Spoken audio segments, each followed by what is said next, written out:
Hello guys, welcome to my channel. मेरा नाम गौतम कुमार है और मैं अभी एम्स ऋषिकेश में थर्ड ईयर में हूँ और मेरा सिलेक्शन 2023 में हुआ था।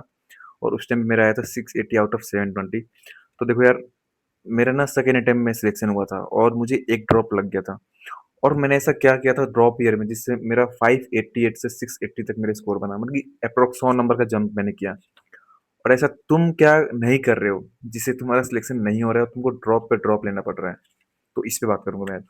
तो देखो यार, सबसे पहले ना तुम ड्रॉपर लोग क्या गलती करते हो जो मैंने ऑब्जर्व किया है। तुम लोग क्या करते हो ना, जब तुम लोग ड्रॉप लेते हो ना, तो तुम क्या सोचते हो कि मैं फिर से ड्रॉप लूंगा, प्रॉपर अच्छे से जीरो से स्टार्ट करूंगा, फिर से लेक्चर लूंगा, फिर से नोट्स बनाऊंगा। यहीं पे तुम गलती कर जाते हो और इसीलिए तुमको इस ड्रॉप में भी सिलेक्शन नहीं मिलता है। देखो मैंने क्या किया था, ड्रॉप ईयर में ना सबसे पहले एक लिस्ट बनाओ कि कौन कौन सा चैप्टर तुम्हारा बिल्कुल सही है, तुम्हें आते एकदम स्ट्रांग है, और कौन सा चैप्टर जो वीक है जिसके कारण तुम्हारा सिलेक्शन नहीं हुआ, उस पे काम करना है। इस तो वीडियो में ऐसे मेनली करो। मैं रोड मैप बताऊंगा कि तुम कैसे 2027 में अच्छे रैंक ला सकते हो, तुम सिलेक्शन ले सकते हो प्रॉपर, अगर प्रॉपर तरीके से तुम फॉलो करो जो मैं बता रहा हूँ। अगर तुम इसको फॉलो नहीं कर रहे हो ना, तो तुम्हारा सिलेक्शन लेने के चांसेस काफी कम है, क्योंकि टाइम कम है। तुम्हारे पास अप्रॉक्स 9 मंथ बचे हुए हैं और उसमें भी तुमको सिलेबस कंप्लीट करना है 7 से 8 महीने में। और देखा जाए आइडियली तो तुमको दिसंबर या जनवरी तक कंप्लीट करना है, मतलब कि 6 से 7 महीने में, ताकि तुमको रिवीजन करने के लिए काफी अच्छा टाइम मिल जाए। और तो सबसे पहले स्टार्ट करते हैं बायो से। तो बायो में देखो टोटल अप्रॉक्स 32 चैप्टर है, तुम्हें ये स्क्रीन पे दिख रहा होगा। ये तुम स्क्रीनशॉट ले लो, सेव कर लो, मैं तीनों सब्जेक्ट का दूंगा। तो बायो में ना टोटल 32 चैप्टर के राउंड है और तुम्हारे पास सिर्फ 9 महीने बचे हुए हैं। तो तुमको यूट्यूब से लेना है लेक्चर। मैंने भी खुद से वन शॉट लेक्चर लिया, यूट्यूब से ही लिया था मैंने। देखो, मैंने आज तक बायो में डिटेल लेक्चर नहीं लिया, मैंने सिर्फ वन शॉट लेक्चर लिया था और उसको एनसीईआरटी को बार बार मल्टीपल टाइम्स रिवीजन किया था, क्योंकि एनसीईआरटी इनडायरेक्टली तुमको रटना ही है, 80% रटना ही है। तो मैंने डिटेल लेक्चर लिया ही नहीं। तो देखो क्या करो, जो डेली तुम कोशिश करो, तुम्हें वन बायो शॉट में लेक्चर क्या लेने करना का। है, तुमको कोशिश करना है 3 दिन में एक लेक्चर, ज्यादा नहीं, 3 दिन में एक लेक्चर कंप्लीट करना है। तुम वन शॉट लेक्चर लो, उसके बाद एनसीईआरटी रीड करो। ऐसे करके तुम कोशिश करो, महीने में 9-10 चैप्टर तुम्हारे कंप्लीट हो जाएंगे इजीली। उस ऐसे करके तुम 3 से 4 महीने में अपना बायो का सिलेबस कंप्लीट कर सकते हो। और तुमको ज़्यादा टाइम नहीं देना है बायो में, डेली का 3 घंटा भी मैक्सिमम है, क्योंकि अभी तुमको ज़्यादा फोकस करना है फिजिक्स और केमिस्ट्री में, क्योंकि बायो रटने वाला है। तो उस लास्ट टाइम पे एग्जाम के 3-4 महीने पहले बायो पे ज़्यादा फोकस करना है, क्योंकि वो रटने वाला है। अभी किस पे फोकस करना है, अभी जो कॉन्सेप्चुअल है फिजिक्स और केमिस्ट्री, उसको अच्छे से स्ट्रॉन्ग करना है। तो बायो में डेली 3 घंटा तो सफिशियंट है। ऐसे करके तुम 3 दिन में एक चैप्टर कंप्लीट करो, one shot lecture low and NCERT read करो।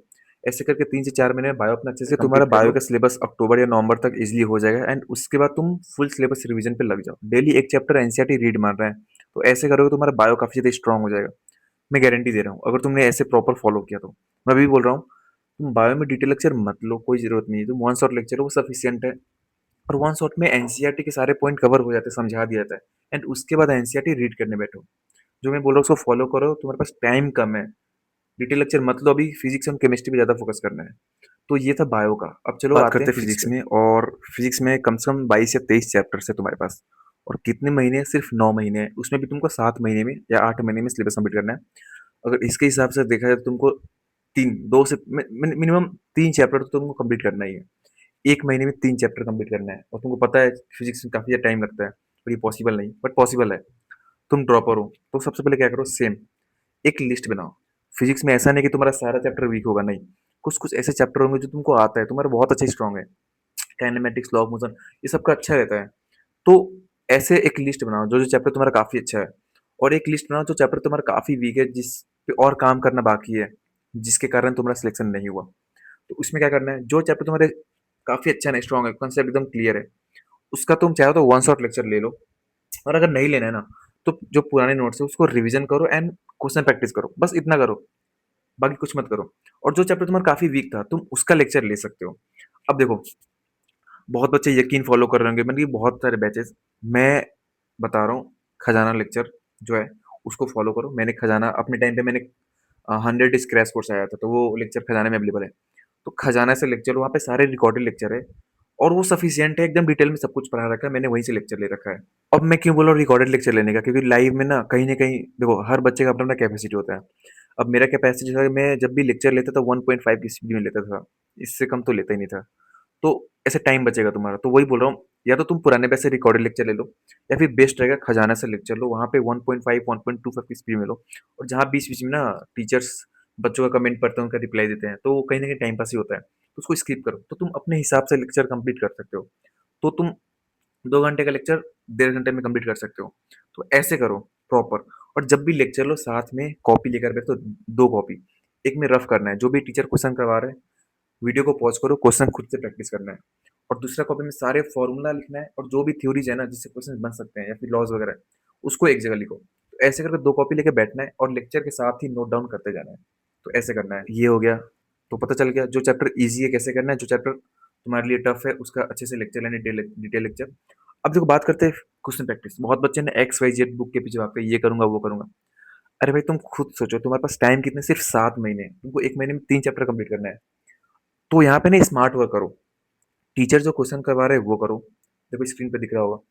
टीचर जो क्वेश्चन करवा रहे हैं वो करो, डीपीपी करो, पीवाई करो, और पीवाई को लास्ट 38 ईयर का करना अच्छे से। तो ये ओवरऑल मिला के ना तुम्हें 200 से 250 क्वेश्चन या 250 300 क्वेश्चन तक इजीली बन जाएंगे यार। डीपीपी से ही 150 क्वेश्चन आ रहे हैं। तो इतना क्वेश्चन करो, सफिशियंट है। एंड देन नेक्स्ट चैप्टर पे मूव ऑन करो, क्योंकि तुमको सिलेबस भी टाइम पे कंप्लीट करना है। अब तुम क्या करोगे, ये सब तो कर लोगे, उसके साथ तुम X Y Z book solve करने बैठोगे, और उस बुक को सॉल्व करने में तुम 1 हफ्ता दोगे, एक हफ्ता तो दोगे ही मिनिमम। तो ऐसे करोगे तो तुम्हें टाइम पे सिलेबस कंप्लीट नहीं होगा। और फिजिक्स में ना कोशिश करना लास्ट टू लास्ट जनवरी तक कंप्लीट कर लो सिलेबस। ये ड्रॉपर्स के लिए मैं बता रहा हूँ, क्योंकि तुम ड्रॉपर हो। तुम्हारा सारा चैप्टर वीक नहीं है, कुछ ही चैप्टर वीक है, उस पर काम करना है। जो चैप्टर स्ट्रॉन्ग है उस पर ज्यादा टाइम वेस्ट नहीं करना है। वन शॉट लेक्चर लो, क्वेश्चन प्रैक्टिस पे लग जाओ, रिवीजन कर लो, खत्म लेक्चर। मतलब कि 3 से 4 दिन में एक चैप्टर कंप्लीट हो जाना चाहिए, जो चैप्टर तुम्हारा सही है। तो ऐसे करके जनवरी तक सिलेबस कंप्लीट कर लो, क्योंकि फरवरी, मार्च, अप्रैल तुम्हारे पास 3 महीने हैं। इसमें तुमको कम से कम 10 बार रिवीजन करना होगा full syllabus. 60-70 full syllabus mock test, मतलब 50 तो प्लस देना ही होगा फुल सिलेबस मॉक टेस्ट। तो इतना तो करना ही है, तो तुमको सिलेबस टाइम पे कंप्लीट करना होगा। अब तो देखो ऐसे करके केमिस्ट्री, देखो केमिस्ट्री मेरे को बहुत बेकार लगता है, क्योंकि केमिस्ट्री अपने आप में 3 सब्जेक्ट के बराबर है, फिजिकल केमिस्ट्री, ऑर्गेनिक, इनऑर्गेनिक, तीनों अलग अलग। तो बहुत बेकार लगता है। बट देखो इसमें भी सेम 23 से 24 चैप्टर्स हैं। टाइम तुम्हारे पास 9 महीने ही है। और देखो फिजिक्स और फिजिकल केमिस्ट्री लगभग सेम ही है, तो जैसे मैंने बोला वैसे ही करना। चैप्टर की लिस्ट बनाओ। फिजिकल केमिस्ट्री में कुछ कुछ चैप्टर तुम्हारे काफी स्ट्रांग होंगे, काफी बढ़िया होगा, जैसे मोल कॉन्सेप्ट, एटॉमिक स्ट्रक्चर, ये सब तो सबका सही रहता है। थर्मोडायनेमिक बच्चों का वीक रहता है, इक्विलिब्रियम। तो इन पे ज्यादा टाइम देना है। जो चैप्टर तुम्हारा सही है, सॉल्यूशन चैप्टर सही है, वन शॉट लेक्चर लो, क्वेश्चन प्रैक्टिस करो, रिवीजन करो, निकल जाओ। उस पर टाइम वेस्ट मत करो। उसके बाद देखो इसमें भी सेम दिसंबर या जनवरी तक सिलेबस कंप्लीट करना है। एक चीज और इंपॉर्टेंट है इसमें, एनसीईआरटी रीड। बहुत बच्चे ना फिजिक्स का केमिस्ट्री का एनसीईआरटी रीड ही नहीं करते हैं। तो इसमें ना ऑर्गेनिक इनऑर्गेनिक का जरूर से जरूर एनसीईआरटी रीड करना, जरूर करना यार। खासकर इनऑर्गेनिक में ना सारा क्वेश्चन यही से आ रहा है। और ऑर्गेनिक में जितने सारे प्रॉपर्टीज वगैरह है ना कंपाउंड के या ग्रुप के, तो वो भी एनसीईआरटी से ही आ रहा है, तो वो तो करना ही करना है, मस्ट इंपॉर्टेंट है। अब देखो एक चीज और इसमें क्या है ना, पीवाई क्यू करना है। फिजिकल केमिस्ट्री का 38 ईयर का करना। बाकी ऑर्गेनिक इनऑर्गेनिक का ना सिर्फ 10 ईयर करना। क्योंकि इससे पहले ना आउट ऑफ एनसीईआरटी क्वेश्चन आते थे, तो कोई फायदा नहीं देने का। एंड इनऑर्गेनिक में जेई का लास्ट 10 ईयर का पीवाई जरूर देना, क्योंकि जेई में एकदम एनसीईआरटी बेस्ड रहता है, तो तुम्हारा एनसीईआरटी अच्छे से कवर हो जाएगा। और तुमको पता भी चल जाएगा तुमने कौन सा पॉइंट मिस कर दिया एनसीईआरटी में। इसके बाद ऑर्गेनिक इनऑर्गेनिक में एक और चीज ऐड करना है, index exercise and back exercise. ये मैंने कर रखा है, 2 बार किया था मैंने। तो ये तो जरूर करना, तुम्हारा कॉन्सेप्ट और बिल्डअप होगा, और कॉन्सेप्ट क्लियर होगा तुम्हारा। प्रैक्टिस, क्वेश्चन प्रैक्टिस के लिए भी काफी ज्यादा अच्छा है ये। अब देखो इसमें क्या है ना, 3 से 4 चैप्टर हर महीने कंप्लीट करना होगा, तब तुम्हारा दिसंबर जनवरी तक कंप्लीट होगा। अगर तुम इसको अच्छे से फॉलो नहीं कर पा रहे हो तो तुम्हारा मार्च तक चला जाए, अप्रैल तक, तो रिवीजन करने के लिए टाइम नहीं मिलेगा। क्योंकि देखो एक चीज तो क्लियर है, हर साल ना 24 लाख बच्चों में से ना 15-20 लाख बच्चों का सिलेबस कंप्लीट हो जाता है। बट सिलेक्शन सबका इसलिए नहीं होता क्योंकि वो टाइम पे रिवीजन नहीं कर पाते हैं। किसी का जनवरी, किसी का फरवरी, किसी का अप्रैल तक सिलेबस कंप्लीट होता है, तो रिवीजन करने के लिए टाइम ही नहीं मिलता है। तो वही बोल रहा हूँ, अगर तुमने टाइम पे सिलेबस कंप्लीट कर लिया ना, तो तुम्हारे पास रिवीजन करने के लिए काफी अच्छा खासा टाइम बचेगा। इसलिए बोल रहा हूँ, जो बोल रहा हूँ उसको फॉलो कर लो अच्छे से। ज्यादा टाइम वेस्ट मत करना किसी चैप्टर में। तो देखो इसमें भी सेम, जो चैप्टर वीक है उसका ऑर्गेनिक, उसका लेक्चर वगैरह देखो। एक चीज मैं सजेस्ट करूंगा ऑर्गेनिक केमिस्ट्री के लिए, तुम चाहो तो जो उम्मीद पे पंकज सर का लेक्चर है ना, बहुत सफिशियंट है। पंकज सर ने वहाँ पे भर भर के क्वेश्चन करवा रखे हैं, तो तुम वहां से कंप्लीट कर सकते हो। मैंने ऑर्गेनिक अपने पंकज सर से कंप्लीट किया है, जो उम्मीद 1.2 आया था ना उस टाइम पे, तो मैंने वहीं से अपना सिलेबस कंप्लीट कर रखा है ऑर्गेनिक का। बाकी फिजिकल केमिस्ट्री इनऑर्गेनिक तुम खजाना से लेक्चर ले सकते हो प्रॉपर। देखो मैं खजाना इसलिए बोल रहा हूँ ना, क्योंकि वहाँ पे रिकॉर्डेड लेक्चर है, तुम टाइम पे सिलेबस कंप्लीट कर सकते हो। अगर तुम अभी के यकीन को फॉलो करोगे तो तुम्हारा सिलेबस ऑलरेडी डिले चलेगा, वो फरवरी मार्च तक लेके जाएंगे। फिर तुम बोलोगे भैया सिलेबस तो कंप्लीट हो गया लेकिन रिवीजन नहीं कर पा रहा हूँ, टाइम ही नहीं मिल रहा है। तो इसलिए बोल रहा हूँ तुम खजाना से प्रॉपर लेक्चर लो, स्पीड बढ़ा देखो 1.25 1.5 की स्पीड में। तुम ड्रॉपर ऑलरेडी तुम्हारा बेसिक सब क्लियर ही है, तो ऐसे करके टाइम टाइम पे सिलेबस कंप्लीट करो। देखो, जिसको फॉलो करना है फॉलो करना, मैं डेफिनेटली कह रहा हूँ तुमको प्रॉफिट होगा, तुम खुद बोलोगे भैया आपने बहुत सही गाइड किया। अब देखो, इसमें भी सेम क्वेश्चन प्रैक्टिस, लेक्चर में जो भी टीचर क्वेश्चन करवा रहे हैं वो करना, डीपीपी करना, पीवाई करना, साथ में ऑर्गेनिक इनऑर्गेनिक का एनसीईआरटी का इंडेक्स एंड बैक एक्सरसाइज, और इनऑर्गेनिक में 10 ईयर का जेई मेंस का पीवाईक्यू। बस ऑर्गेनिक में इतना करो, जैसे बोल रहा हूँ वैसे फॉलो कर लो। और ये तीनों जो मैंने इमेज दिखा रखे हैं ना, इसका स्क्रीनशॉट लेके सेव कर लेना। कुल समरी क्या है कि देखो, सिलेबस टाइम पे कंप्लीट करना है, तुम ड्रॉपर हो तो जो चैप्टर तुम्हारा वीक है उस पर ज़्यादा फोकस करो, जिससे तुम्हारा सिलेक्शन नहीं हुआ था। जो चैप्टर तुम्हारे स्ट्रांग है उसका वन शॉट लेक्चर लेके क्वेश्चन प्रैक्टिस करो, रिवीजन करो, आगे निकलो। ज़्यादा टाइम वेस्ट नहीं करना है, टाइम बहुत कम है। तो मेनली तुमको इस पे ज़्यादा फोकस करना है। देखो अब नेक्स्ट वीडियो में करके बताना कि नेक्स्ट वीडियो किस टॉपिक पे मैं बनाऊँ वीडियो, और नेक्स्ट वीडियो हो सकता है अगले वीक आएगा। तो जल्दी से कमेंट करके बता देना किस टॉपिक बताना है, और कोई भी डाउट वगैरह ना कमेंट करके बेझिझक पूछो, मैं रिप्लाई दे दूंगा। तो चलो अब पढ़ाई करो, जो मैंने समझा उस पर अच्छे से फोकस करना और मोटिवेटेड रहा करो, क्योंकि पूरे प्रिपरेशन की जर्नी में एक चीज़ और इम्पोर्टेंट है, मोटिवेशन।